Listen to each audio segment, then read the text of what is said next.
우리가 작년에 로마서 1장을 했습니다. 꽤 오랜 기간 동안 무려 석 달 넘게 로마서 1장을 여러분들하고 같이 보았는데, 로마서 1장의 내용은 우리로 하여금 어떤 것이 죄고 어떤 것이 불의한 것인지, 하나님께서 어떤 것을 기뻐하시지 않는 것인지에 대해서 설명하고 있습니다. 물론 그 앞부분에 바울의 인사말, 그리고 로마에 방문하고자 했던 바울의 의도, 이런 것들을 또한 배경으로 설명하고 있어요.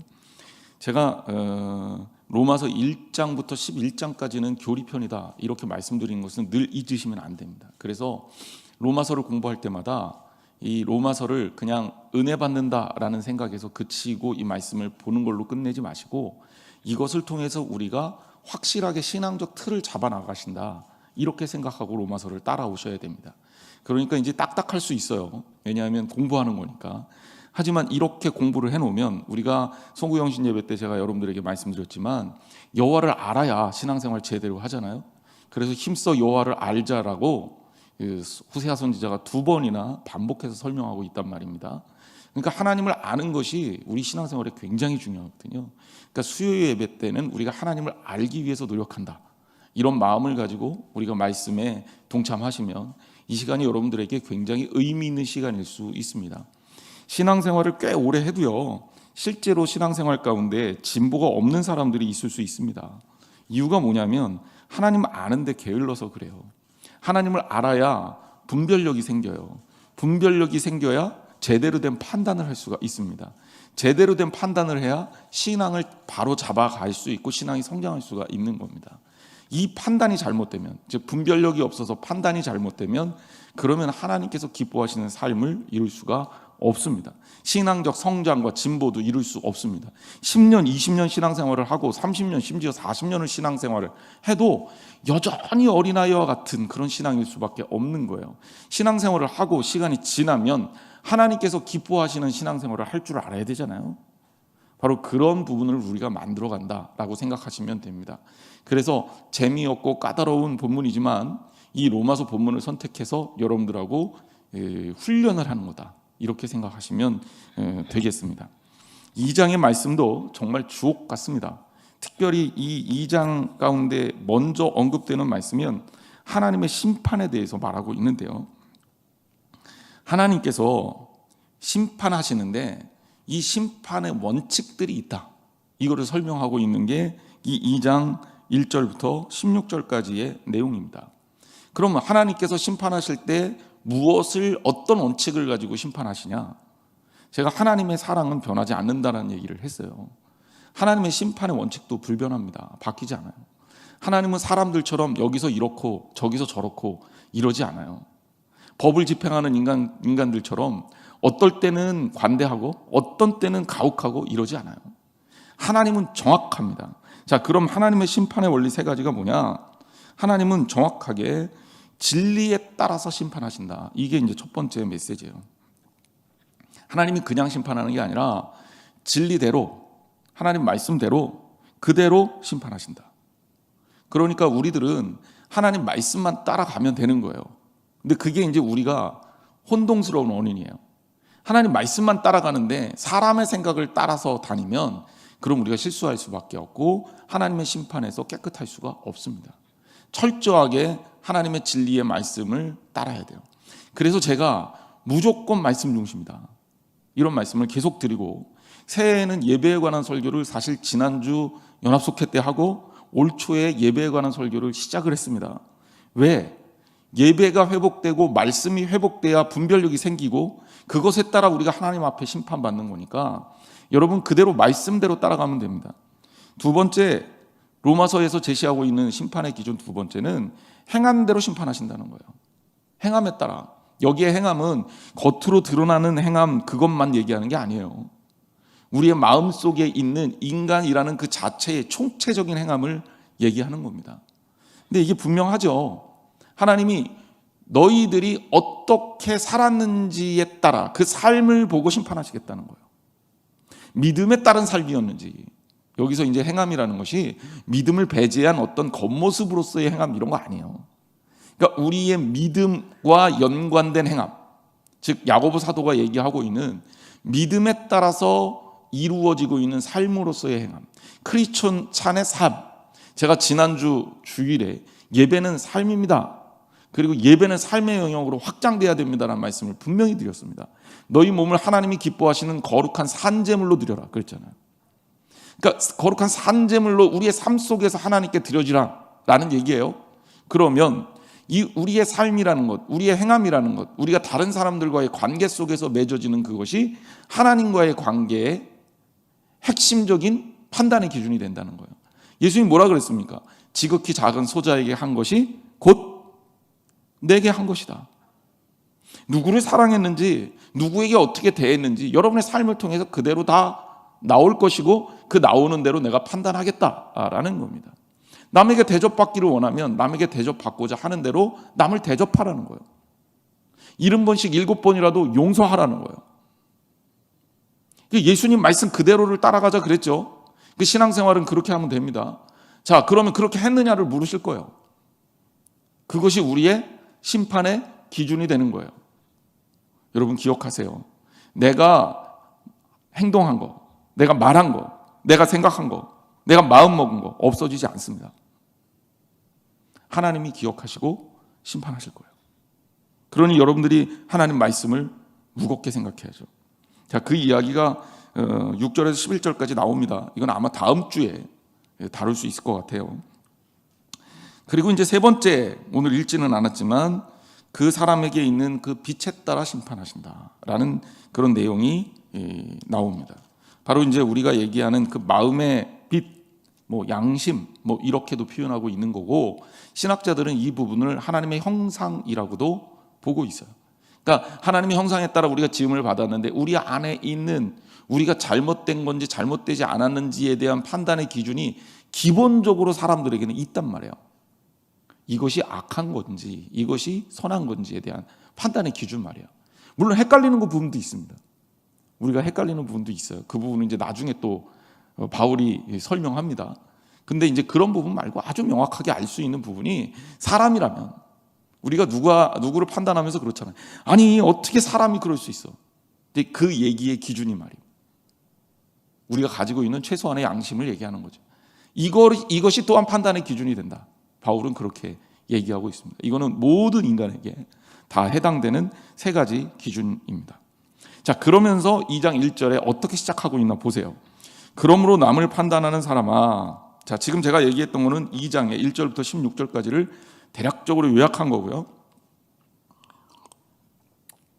2장 1절로 넘어갑니다. 자, 그런데 여기 그러므로라는 단어는 접속사예요. 번역은 그러므로로 했지만 이거 사실은 별로 의미 있게 번역된 부분은 아닙니다. 그래서 유대인들이 물론 이제 접속사를 잘 쓰는데 이게 주의를 환기시키는 용도로 쓰는 경우가 있거든요. 근데 이 경우가 딱 그 경우라고 보면 됩니다. 자, 중요한 건 뭐예요? 뒤에 나오는 말이에요. 그렇기 때문에 남을 판단하는 사람아, 이렇게 판단하는 거죠. 여기 판단이라는 단어도 되게 중요해요. 왜냐하면 여러분 생각해 보세요. 우리 살면서 판단 안 할 수는 없습니다. 그렇죠? 다 판단해요. 판단을 잘해야 되는 거죠. 판단을 잘해야 되는 거죠. 이렇게 이게 좋겠어? 라면 그거 선택해야 되는 거고, 이게 나쁘겠어? 그럼 이걸 피해야 되는 거예요. 하다못해 여러분들이 장을 보면서도 판단을 하잖아요. 어떤 파가 더 좋은 파지? 어떤 마늘이 더 좋은 마늘이지? 과일을 사면서도 어떤 과일이 더 좋은 과일이지? 제가 워낙 고기를 좋아하다 보니까 요새 고기를 공부하고 있습니다. 어떤 삼겹살을 사야지 잘 살 수 있을까? 제가 확실하게 이제 이 기준을 외웠어요. 그래서 여러분, 오돌뼈 있는 뼈가 갈비살에도 붙은 살이라 훨씬 맛있답니다. 그리고 뼈를 피하지 마세요. 두 번째는 색깔은 선명해야 돼요. 그래서 선홍빛에 가까운 것이 좋답니다. 제가 쓸데없는 얘기 또 하네요. 자관, 우리가 무엇을 하든지 판단한단 말이에요. 하다못해 뭐 어떤 일을 하든지 무엇을 하든지 우리는 매 순간 판단해야 합니다. 근데 이런 판단을 하지 말라는 얘기가 아닙니다. 여기에 판단은요, 헬라어로 크리논이라고 하는데, 하나님께서 판단하신다 할 때 이 단어랑 달라요. 하나님의 판단은 크리마고요. 그리고 헬라어 여기 쓰인 단어는 크리논이라는 단어인데, 이거는 사람의 위선적인 판단을 얘기하는 겁니다. 그러니까 굳이 따지자면 의심하다, 헤아린다, 구별한다라는 뜻으로 성경에 사용됐습니다. 한마디로 얘기하면 인간이 누구에 대해서 판단할 때 그 가지고 있는 편견에 따라 판단하는 사람아, 이런 뜻이에요. 굳이 조금 더 의역을 해서 설명을 한다면, 이 당시에 이 로마서 말씀을 듣는 수많은 수신자들이 있고요. 그 중에서도 유대인들은 예수님, 이 바울 사도가 이 이야기를 하면서 진지하게 그들에게 대해서 비판을 하고 있는 건데요. 유대인들이 자기들이 살아왔던 율법의 기준에 따라 사람을 판단한단 말입니다. 자, 그런데 이 율법도요, 진짜 율법이냐, 그게 이제 헷갈리시면 안 되는 거예요. 우리가 생각할 때 이 모세가 받았던 로마, 그러니까 그 십계명, 그리고 이스라엘 민족이 하나님께 받았던 이 율법, 이 율법은 모든 행동에 대해서 다 포괄할 수 있을 정도로 넓지 않아요. 자, 무슨 얘기냐면 그 구체적이지 않다는 거예요. 넓지 않다는 게 아니라 구체적이지 않아요. 자, 안식일을 기억하여 거룩히 지키라, 이 십계명의 아주 중요한 계명입니다. 안식일을 지켜야 되는 것은 유대인들에게 명확한 일이에요. 자, 그러면 안식일을 지킨다는 것이 뭘까? 여기에는 뭐가 들어가야 돼요? 여기에는 해석이 들어가야 되는 거예요. 그리고 이 해석은 누가 했을까요? 유대인들이 합니다. 종교 지도자들이 합니다. 자, 이 해석이 잘못된 경우가 있을 수 있을까요? 그렇죠. 자, 우리가 안식일을 기억하여 거룩히 지키라는 율법은 유대인들에게 절대적인 명령입니다. 반드시 지켜야 되는 것이고 예외가 있을 수 없어요. 자, 그러면 안식일을 어떻게 지키는 것이 잘 지키는 거냐? 라는 기준에 있어서 유대인들은 나름대로의 해석을 만듭니다. 예를 들면 몇 걸음 이상 밖으로 나가면 안 돼. 몇 시에는 음식을 만들면 안 돼. 이런 게 해석이에요. 책을 읽는 건 되는데 책에다가 사인을 하면 안 돼. 왜? 사인을 하면 그건 일이니까. 이런 식으로 다 만들었단 말이에요. 이 만들어서 이것을 백성들한테 적용을 시키고 백성들한테 적용을 시키면서 이것을 남을 판단하는 기준으로 삼아버렸어요. 그랬는데 여기에서 오류가 생긴 거죠. 무슨 오류가 생겼냐? 첫째, 그 판단의 기준이 시대가 지나면 늘 바뀔 수 있는 거다. 두 번째, 사람이 만들기 때문에 그 해석은 불완전한데 이 사람들이 그 불완전한 해석을 완전하게 생각해서 사람들에게 강요하기 시작한 거예요. 예수님을 쫓아다니면서 예수님이 안식일을 어겼다고 바리새인들이 예수님을 비판합니다. 자, 안식일을 어겼어요. 어떤 기준에서 어겼냐? 예수님이 병자를 안식일 날 고쳤어요. 병자를 안식일 날 고쳤단 말이에요. 근데 유대인들은 그게 불만이 있는 거예요. 왜 안식일 날 병자를 고치냐 이거예요. 병자를 고치는 건 뭐다? 일한 거다라는 거예요. 계명을 어겼다라는 거예요. 예수님이 이렇게 묻습니다. 안식일에 선을 행한 게 옳습니까? 안식일에 불의를 행한 게 옳습니까? 여러분 어떻게 생각하세요? 누가 율법을 제대로 지킨 거죠? 바리새인들과 유대인들의 판단은 하나님 중심적인 판단이 아니에요. 사람 중심적인 판단이고 불완전한 해석일 뿐이에요. 우리가 신앙생활하면서 수많은 문제에 부딪히는 경우가 바로 이러한 것 때문에 생기는 문제입니다. 제가 늘 본질에 대한 얘기를 하잖아요. 신앙적 본질에 대한 얘기를 하잖아요. 본질에 어긋난 것들이, 본질이 아닌 것들이 필요할 수 있어요. 어떤 조직을 유지하는 데 필요할 수 있어요. 본질이 아닌 것들이 필요할 수 있죠. 하지만 그게 절대적이냐? 그렇지 않다는 거예요. 그래서 이 판단이 굉장히 조심스러워야 함에도 불구하고 이 판단을 절대적인 판단이라 여겼다는 데서 문제가 생긴 겁니다. 두 번째, 이 판단의 문제는 또 뭐에 대한 문제냐면 나한테는 너무 관대한데 다른 사람들한테는 너무 박해. 나한테는 너무 관대해요. 여러분 어떻게 생각하세요? 심리학자들이 실험을 합니다. 어떤 실험을 하냐면 예를 들자면 10명이 협업을 해요. 성공했어. 그러면 각각의 기여도가 10분의 1 맞죠? 합리적으로 생각할 때 10명이 같이 일했으니까. 물론 더 자세하게 따져보면 누가 조금 더 열심히 했고 누군 또 좀 덜하고 그럴 수 있겠죠. 그래도 어느 정도 이 10사람의 기여도를 합하면 100%가 나오는 게 맞아요. 이해가 되시죠? 다시 설명할게요. 10명이 일을 했어요. 100이라는 퍼포먼스를 냈어요. 아웃풋을 냈어요. 그러면 이 10명이 자기의 기여도를 더하면, 10명의 각각의 기여도를 평가해서 그 기여도를 다 하면 100이 나와야지 합리적인 거잖아요. 사람들한테 묻습니다. 당신의 기여도는 얼마나 될 것 같아요? 기여도가 얼마가 나올 것 같아요? 각각의 기여도를 합치면 10명의 기여도를 합치니까 100이 아니라 200, 300이 나와요. 무슨 얘기냐? 일이 성공했는데 이건 다 누구 때문이다? 내가 잘해서 그런 거야 라고 사람들이 얘기한다는 거죠. 잘한 일에 대해서 자기를 과대평가하는 습관이 있어요. 자, 그럼 거꾸로 일을 하다가 10명이 일을 하다가 망쳤어. 10명이 동업을 했는데 회사가 망했어. 그래서 사람들한테 물어봅니다. 10사람한테. 도대체 당신이 이 회사가 망하는데 기여한, 그 망하는데 기여한 기여도는 몇 프로일까요? 10사람의 기여도를 합치니까 몇 프로가 나와요? 50%도 안 나와요. 무슨 얘기냐? 이 망하는데 기여한 건 저 사람 때문에 망한 거지 나 때문에 망한 게 아니라는 거예요. 이런 실험들을 해보면서 우리 인간이 가지고 있는 편견에 대해서 조사를 한 거예요. 그 편견 중에 가장 큰 편견이 뭐냐면 나에 대해서 너무 지나치게 관대한 거예요. 즉 나의 잘못에 대해서는 굉장히 관대하고 다른 사람의 잘못에 대해서는 굉장히 깐깐하며 나의 잘하는 거에 대해서는 굉장히 깐깐하고 과대평가를 하고 나의 잘못한 거에 대해서는 굉장히 과소평가를 하고 다른 사람이 잘한 거는 굉장히 과소평가를 하는 거죠.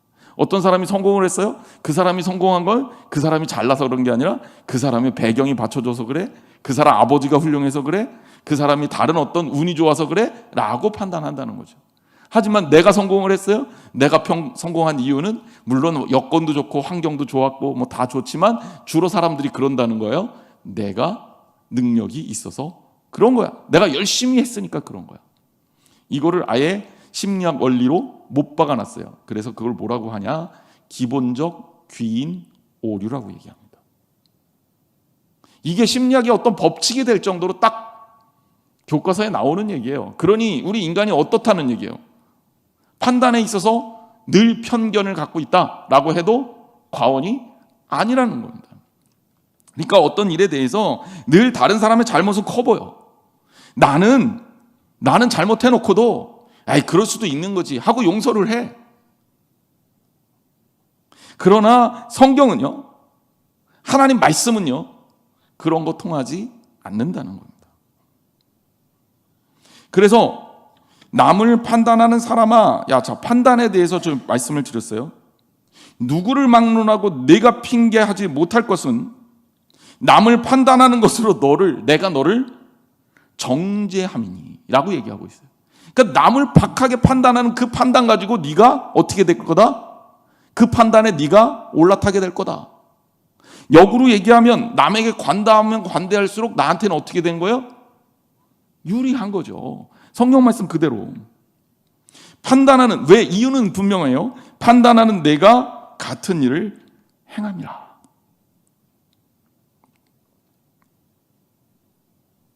칼 바르트라는 신학자는 여기 핑계할 수 없다라는 부류에 하나님을 믿건 하나님을 믿지 않건 모든 사람들이 다 포함된다라고 말할 수 있습니다.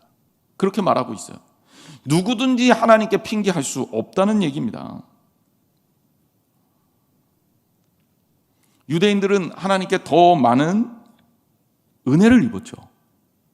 그렇죠? 하지만 이것이 하나님께 받은 은혜이기 때문에 내가 하나님 앞에 심판받지 않을 권리가 아닙니다. 이건 그야말로 은혜고요. 은혜를 받은 자는 그만큼의 뭐가 더 생기는 거예요? 책임이 생기는 거예요. 여러분 하나님의 사랑을 받았다면 물론 하나님이 내가 너 사랑했는데 너 왜 그래? 이렇게 물어보지는 않으시죠. 그건 하나님의 은혜니까 거저 주신 것 아닙니까? 하지만 우리에게는 당연히 그 책임감에 대해서도 느낄 줄 알아야 돼요. 하나님의 은혜가 만가의 전가의 보도처럼 휘두르게 되는 그런 어떤 면죄부가 아니라는 거죠.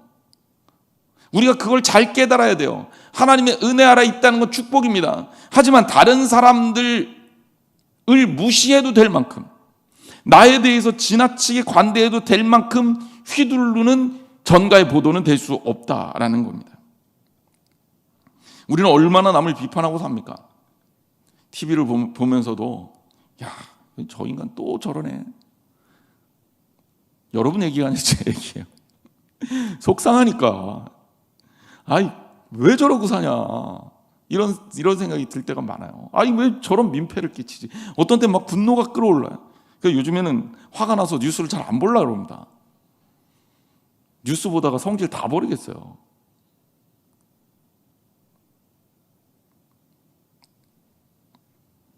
그런데요, 무시무시합니다. 내가 너를 정죄한대. 내가 다른 사람을 판단하는 그 심판 가지고 스스로 나를 정죄하는 그런 모순에 빠지게 된다라는 겁니다. 아까도 말씀드렸지만 그러면 남을 용서했어요. 그럼 그 용서가 누구에게 적용될까요? 나한테 적용되는 거예요. 그러니까 성경 말씀 그대로 따라가라는 거죠. 제가 여러분들에게 늘 얘기하는 거예요.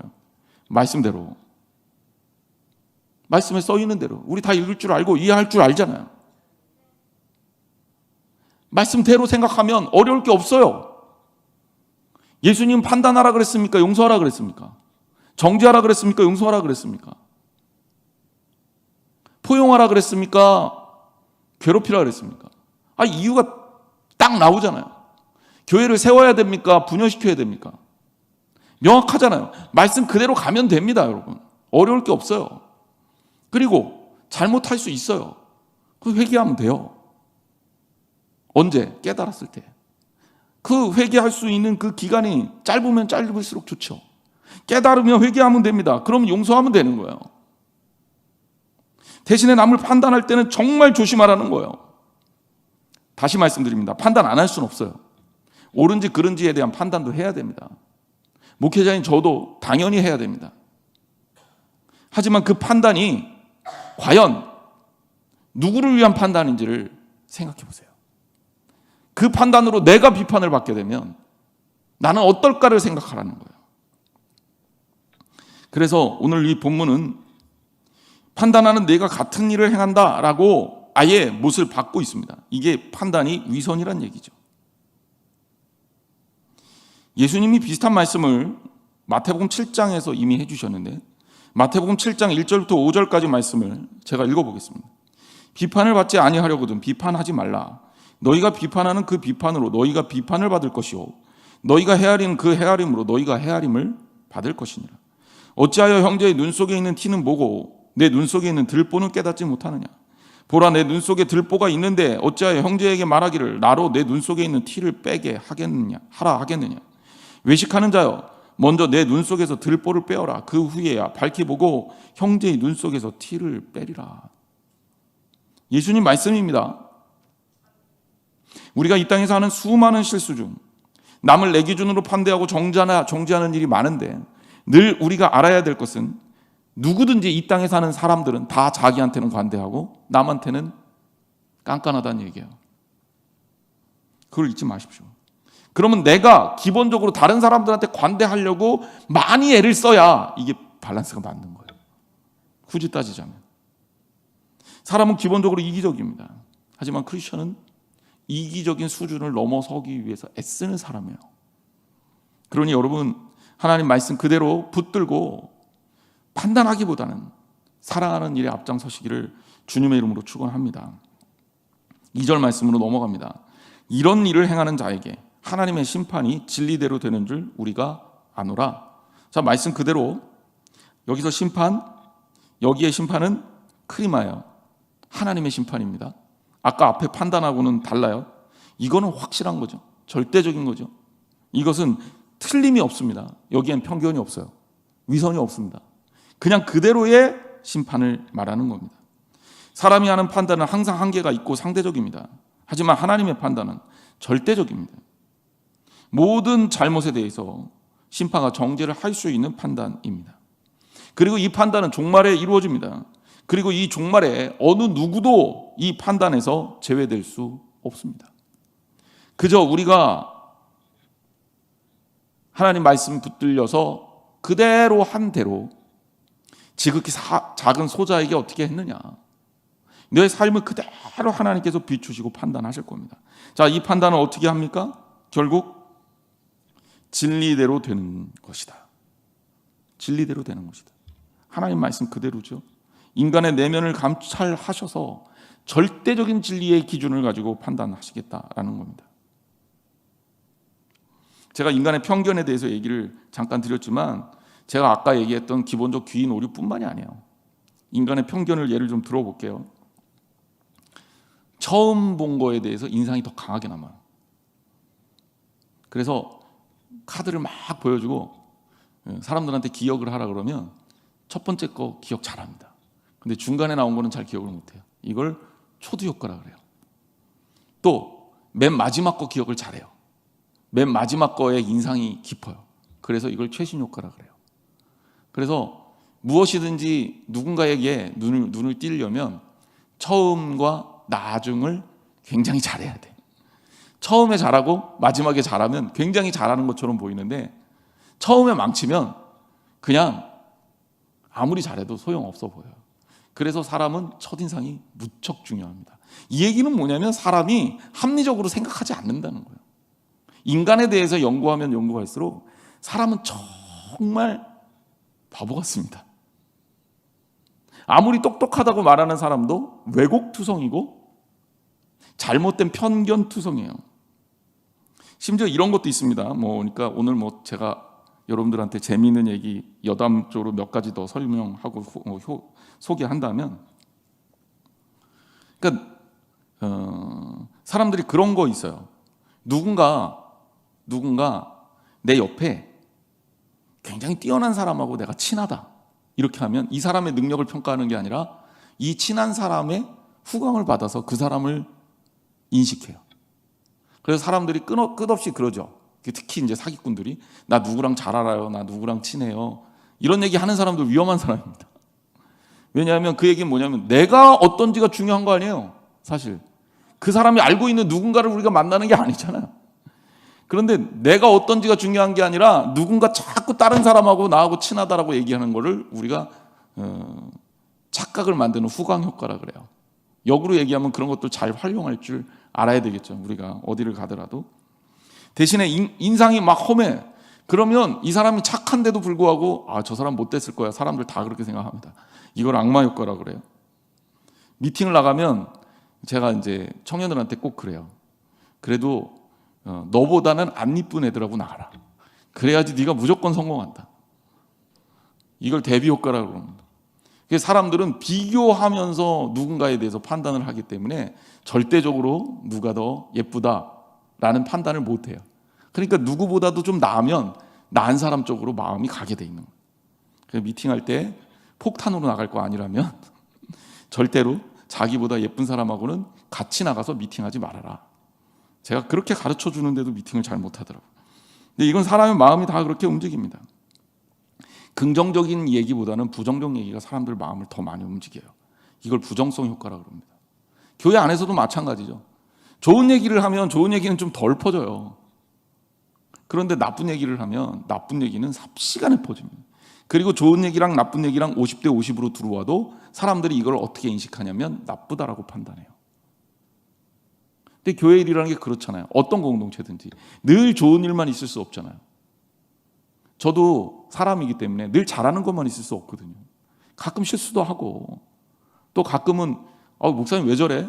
그런 실수도 할 수 있어요. 제가 그런 거 한다는 얘기가 아니라 할 수 있다는 얘기입니다.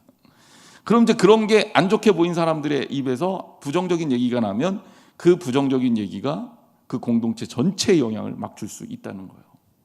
그러니까 우리가 이런 것들도 가만 알고 보면 굉장히 어리석은 편견에 따른 판단임을 알 수가 있는 거예요. 제가 이런 얘기를 왜 해드리냐.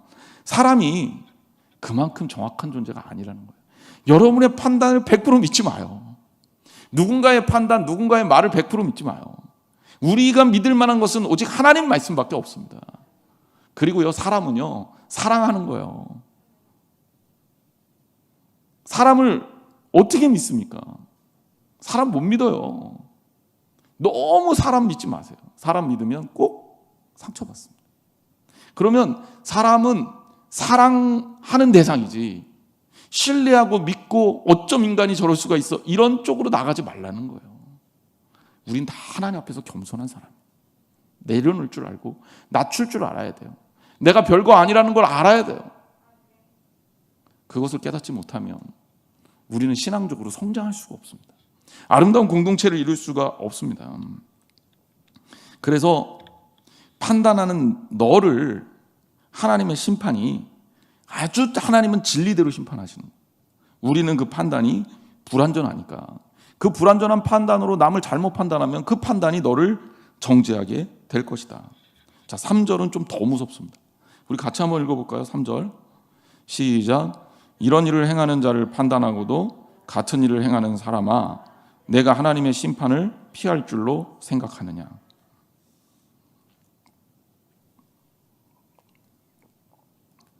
자, 어떤 행동을 하고 그 일에 대해서 비판을 한단 말이에요. 그런데 그 일에 대한 비판이 사실은 알고 보면 나하고 별 차이가 없어. 안식일에 병자를 고치는 예수님을 비판한단 말이에요. 안식일을 어겼다고. 그런데 안식일에 예수님의 기준에 선을 행하는 게 옳으냐, 악을 행하는 게 옳으냐라고 물었을 때 당연히 선을 행하는 게 옳죠. 그게 안식일을 거룩하게 지키는 거 아닙니까? 안식일에 병자를 고친 선한 일을 한 예수님을 비판하는 이 사람은 안식일을 더 심각하게 범하는 거예요. 어떻습니까? 그러면 결국 그것에 대해서 하나님의 심판을 피할 수가 없다는 얘기입니다. 4절 말씀으로 갑니다. 4절 말씀을 우리가 좀 잘 봐야 돼요. 혹 내가 하나님의 인자하심이 너를 인도하여 회개하게 하심을 알지 못하여 그 인자하심과 용납하심과 같이 용납하심과 길이 참으심이 풍성함을 멸시하느냐. 자, 이게 무슨 얘기냐면, 그러면 우리가 잘못하는데도 불구하고 왜 벌을 안 받아? 우리가 이렇게 실수하고 우리가 이렇게 망치는데도 불구하고, 예수님 당시에 바리새인들 그러는데도 불구하고 왜 자신들은 하나님 앞에 아직까지도 심판을 받지 않을까? 그거는요, 여기에 답이 써 있는 거예요. 하나님의 인자하심 때문이더라. 늘 얘기하지만 하나님이, 우리가 다른 사람 판단하듯이 하나님이 나를 판단해봐요. 여러분, 나만 할 사람이 있습니까? 가루가 될 거예요, 아마.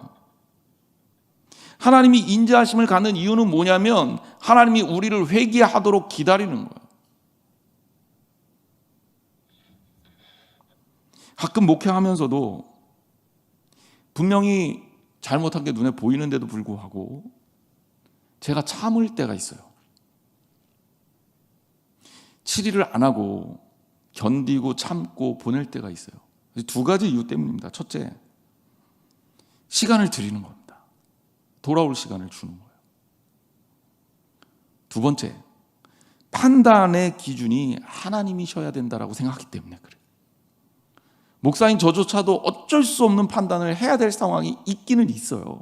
하지만 최소한도로 가장 신중하게, 가장 어렵게 하려고 그러는 거예요. 왜? 하나님의 영역을 침범할까 봐 두려워서, 무서워서. 그래서 제가 함부로 누군가에게 당신 잘못입니다, 당신 틀렸어요 라는 얘기를 안 합니다. 그건 제가 생각이 없거나 기준이 없고 제가 술에 술 탄 듯 물에 물 탄 듯 유유부단하거나 제가 굉장히 사람이 선하고 착해서 그런 게 아니에요. 이유는 신앙적인 이유 때문인데, 아까도 말씀드린 첫 번째, 참고 견디면서 자연적으로 문제가 해결되거나 그분이 깨닫고 돌아서기를 기대하며 기도하며 기다리기 때문에 그래요. 그래서 많은 경우에 해결되는 경우를 봤어요. 두 번째, 철저하게 하나님의 영역을 침범하지 않으려고 애를 쓰는 겁니다. 하나님의 영역을 침범하지 않으려고. 왜? 판단은 누가 하는 겁니까? 하나님이 하시는 거예요. 하나님께서 크리마 정확하게 판단하시기를 원하기 때문이죠. 내 판단은 뭐가 들어가요? 사람의 편견이 들어갈 수 있기 때문에 노력하죠. 애쓰죠. 그래서 한 사람 얘기만 듣고 어떤 생각을 안 하려고 굉장히 애를 씁니다. 그래서 여러 얘기들을 다 듣든지 아니면 아예 안 듣든지 둘 중에 하나를 해야 돼요. 이미 들었다면 그 사람 얘기뿐만 아니라 반대쪽 얘기도 좀 들어보고 그러면서 판단을 해야죠. 근데 그럴 때마다 늘 느끼는 건 뭐냐면 이거 내가 못하겠다라는 경우가 더 많아요. 그때는 하나님께 맡기는 겁니다. 하나님이 하셔야 되니까 내가 할 수 있는 일을 최소한도로 줄이는 거예요. 하나님의 영역을 최대한도로 넓히는 거예요. 그게 하나님을 살아가는 그리고 하나님을 따르는 신앙인들의 자세 아닙니까? 하나님 내 삶에 개입해 주세요. 그래 놓고 내가 판단 다 해놔. 내가 내일 다 해놔. 하나님 나한테 도움을 주시고 내 삶에 개입해 달라고 그래 놓고서 말입니다. 그럼 그런 기도를 하지 말든가. 내가 다 해놓고 하나님께 무슨 도움을 구합니까? 최대한도로 여러분 하나님의 영역을 확장하려면 하나님이 일하실 수 있는 공간을 마련해야 될 거 아닙니까? 하나님이 일하실 수 있는 시간을 마련해야 될 거 아닙니까? 그럼 그 시간을 하나님께 드리고 우리는 기도해야죠. 하나님이 일하실 수 있게. 본문은 하나님이요 우리에게 즉각적으로 반응하시고 즉각적으로 심판하지 않는 이유는 죄가 없어서가 아니라 우리가 잘못하지 않아서가 아니라 회개할 기간을 주기 위해서입니다. 그것을 뭐라고 얘기하냐면 하나님의 인자하심이 너를 인도해서 회개하심을 알아라라는 거예요. 역으로 얘기해서 그럼에도 불구하고 하나님의 인자하심에 대해서 알지를 못해. 알지를 못하면 어때요? 자기가 죄를 짓고 있는데도 자기가 죄인지도 모르는 거죠. 하나님은 참으시고 기다리고 있는 건데 마치 그것을 이용해서 내가 정당하다라고 착각하고 있다면 거기에 대해서도 성경은 심판의 메시지를 던지고 있는 겁니다. 하나님은 너그럽고 인자하십니다. 하지만 분명합니다. 놓치지 마세요. 하나님 분명합니다. 하나님 확실합니다. 사람들처럼 뜨뜻미지근하지 않아요. 그냥 대충 넘어가지 않아요. 우리처럼 저기 치워놓으면 다 잊어버리고 그러다가 어쩌다 어떻게 되겠지. 하나님은 그러시지 않아요. 하나님은 분명하게 다 판단하십니다. 하지만 우리로 하여금 회개할 기회를 주기 위해서 기다리고 계시는 거예요. 그 기다리고 하나님의 인자하심을 하나님의 은혜로 이해하고 빨리 회개해야지. 그것을 깨닫지 못하고 그것이 마치 나에게 준 면죄부인 것처럼 시간이 지나가면 그냥 흘러가겠지. 그냥 넘어가겠지. 안 넘어갑니다. 사람이 손 안 대면 하나님이 하시겠죠. 전도서 8장 11절 말씀을 보니까 악한 일에 관한 징벌이 속히 실행되지 아니하므로 인간 인생들이 악을 행하는데 마음이 담대하도다. 이런 말씀이 있습니다. 인간들이 하나님이 즉각 심판하지 않는다고 아주 그냥 간이 배 밖으로 나온 거예요. 마음대로 행동합니다. 근데 그거는 어떻게 되는 거예요? 죄가 더 키워지던 거죠. 오늘 우리가 이렇게 살 수 있는 것은 하나님께서 우리에게 기회를 주셨기 때문이에요. 여러분 그 기회는 회개할 기회입니다. 하나님께서 기뻐하시는 일을 할 기회예요. 내가 옳고 내가 바르고 나는 틀림이 없고 나는 하나님의 인정을 받았고 그래서 우리가 시간을 갖고 있는 게 아니라는 거예요. 어쩌면 이 세상도 그럴 수 있을지 모릅니다. 수많은 사람들이 죽어가고 하나님이 지으신 질서를 파괴해가고 전쟁의 공포와 각종 온갖 정말 더러운 것들로 세계가 정말 망가져가고 있는데도 불구하고 하나님이 방치하시는 것 같으니까 야 하나님 없는 거 아니야? 내 마음대로 해도 되겠구나? 착각하지 마세요. 하나님은 참으시는 겁니다. 그 하나님의 참으심은 우리를 사랑하는 데서 나오는 거예요. 어떻게든지 한 사람이라도 더 구원하려고 참으시는 겁니다. 하나님의 은혜 아래 있는 거예요. 그게 심판을 비껴간다고 착각하지 마세요. 하나님 무서운 줄을 알아야 합니다. 오늘 본문은 바로 그 부분을 얘기하는 겁니다. 그의 인자하심과 용납하심과 길이 참으심의 풍성함을 멸시하느냐? 하나님 멸시하느냐? 이렇게 반문하고 있습니다. 5절 다만 내 고집과 회개하지 아니한 마음을 따라 진노의 날, 곧 하나님의 의로우신 심판이 나타나는 그 날에 임할 진노를 내게 어떻게 한다? 쌓고 있다는 거예요. 쌓고 있다. 하나님은 분명하시고 명확하십니다. 그리고 그 약속대로 하나님은 하실 거예요. 심판하실 겁니다. 유대인들 얘기를 좀 할게요. 유대인들이 그렇게 계속 망가지다가 예수님이 십자가에서 달려 돌아가시면서 그때 이제 고난주간에 예수님이 성전을 무너뜨리고 내가 다시 세울 거다라는 표현까지 하셨죠. AD 40년경이 넘어가면서 어떤 일이 생겼냐면 그 당시에 이제 분봉한 시스템이 없어지고 로마의 총독이 이스라엘을, 유대를 지배합니다. 그래서 분봉왕 헤롯이, 그러니까 헤롯 같은 왕이 이스라엘을 다스릴 때는 그래도 이스라엘 백성들의 눈치를 보면서 했는데 이제 그런 시스템이 끝나요. 그러고 나서 로마가 직접 통치하는 시대가 오는 거죠. 거기에서 이스라엘 민족의 불만이 막 쏟아집니다. 그러다가 어떤 일이 있었냐면 예루살렘 성전 가운데다가 로마 황제 동상을 세우게 해요. 유대인들이 이걸 못 참고 들고 일어납니다. 그래서 로마를 대항으로 독립운동을 하게 하는 거죠. 로마 군대가 출동합니다. AD 70년경에 로마 군이 유대인의 성전, 예루살렘 성전을 다 무너뜨리고 예루살렘 성벽을 다 허물어버려요. 그리고 거기에서 완전히 유대를 박살을 냅니다. 그때 끝까지 저항했던 세력들이 오늘날 이제 성지순례 가면 마사다라는 유주 꼭대기에 올라가서 AD 73년경인가 74년경까지 항전을 하게 되는데 거기서 유대인들이 어떤 일을 벌였는지 아세요? 로마 군인들보다 더 포악하고 악한 일을 벌입니다. 거기서 자기 아이들을 먹을 게 없으니까 삶아먹고 죽이고 그리고 끝까지 자결하고 그리고 완전히 다 그냥 나라가 끝장이 나요. 물론 거기에 대한 판단은 여러 가지가 있습니다. 유대인들의 입장에서는 자신들이 그래도 나라를 지키기 위해서 끝까지 싸웠던 항전의 장소라 이 마사다 요새를 굉장히 거룩하게 표시하는데 역사가들의 의견은 여러 가지 갈래에서 나뉘어지게 됩니다. 제가 이 말씀을 여러분들에게 왜 드리냐, 하나님의 심판이요 분명히 온다는 겁니다. 분명히 온다는 거예요. 예루살렘 성전 무너졌고 거기에 지금은 이슬람 사원이 세워져 있습니다. 끝장이 난 거예요.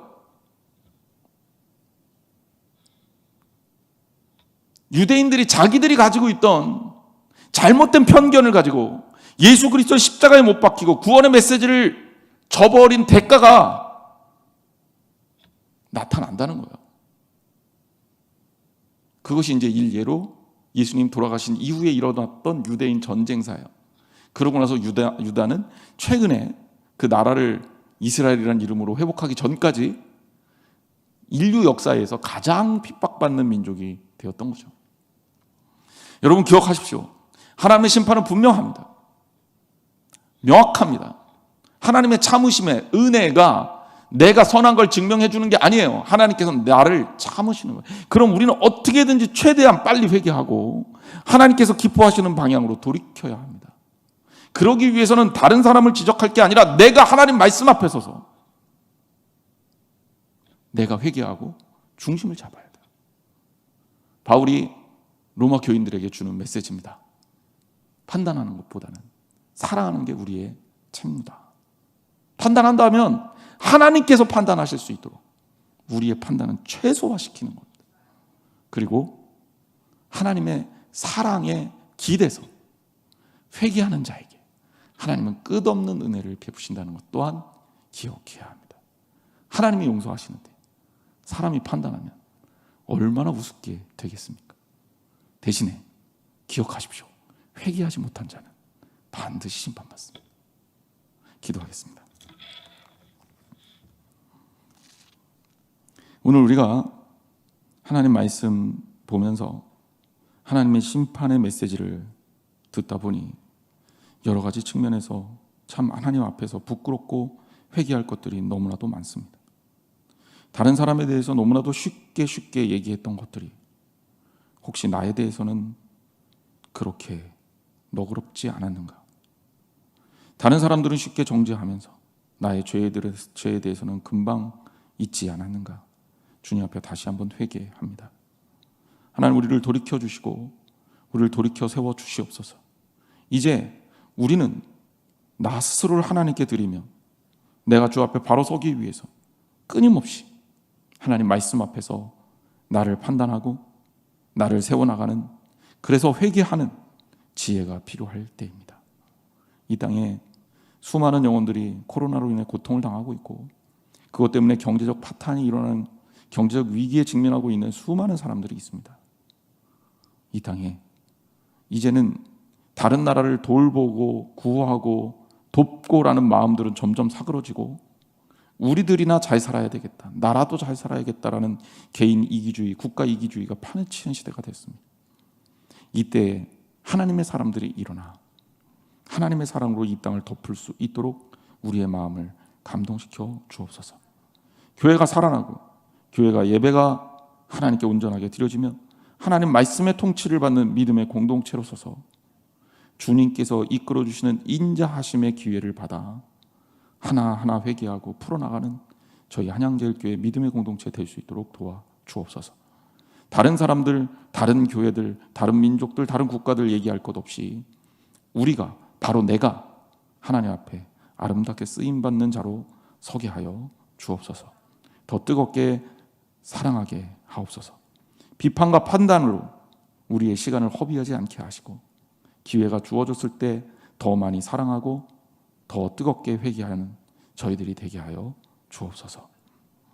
이제는 우리 주 예수 그리스도의 은혜와 하나님 아버지 놀라우신 사랑하심과 성령님께서 이끌어 주시는 교제하심이 오늘 예배 가운데 다시 한번 주님의 심판의 말씀을 듣고 회개의 자리에 서서 우리를 돌아보고 우리 공동체를 돌아보는 믿음의 기회를 갖고 새로운 결단을 하고 돌아가는 사랑하는 성도들 머리 위에 영원토록 함께 하기를 축원하옵나이다. 아멘.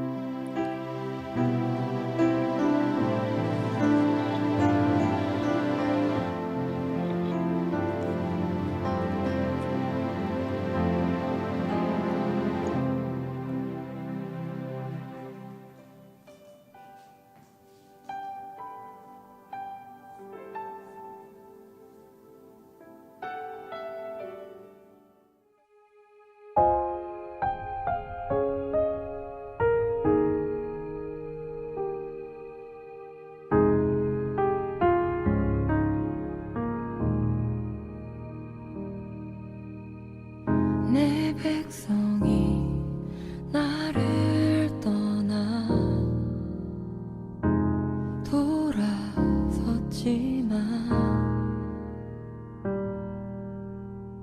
내 사랑이 내 백성을 포기 못하니 내 모든 것 내어주고 나 그들을